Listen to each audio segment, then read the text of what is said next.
Okay, let's go ahead and derive the midpoint formula today. So, with the midpoint formula, we are just looking for the average of 2 points in the plane. All right, so let's establish a plane here and a couple of points. All right, we'll denote this one x1, y1. This one we will denote x2, y2. Okay. All right, so if this is x1 and this is here x2, y1 and y2, we're just looking for the averages here. Okay, that's all. We're looking for the average of the x's and we're looking for the average of the y's.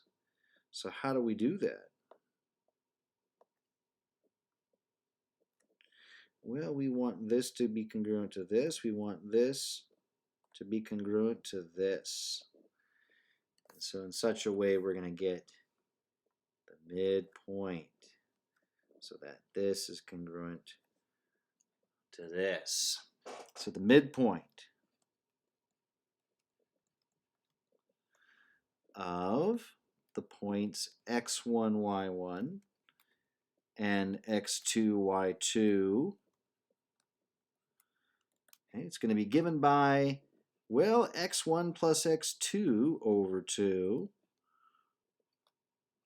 y1 plus y2 over 2. So we can just understand it simply as an average of those 2 points. Rather simple formula to derive. Hopefully you found this math video interesting. Let me know if you have any questions, comments, or concerns. Have a great rest of your evening, and we will see you in the next video.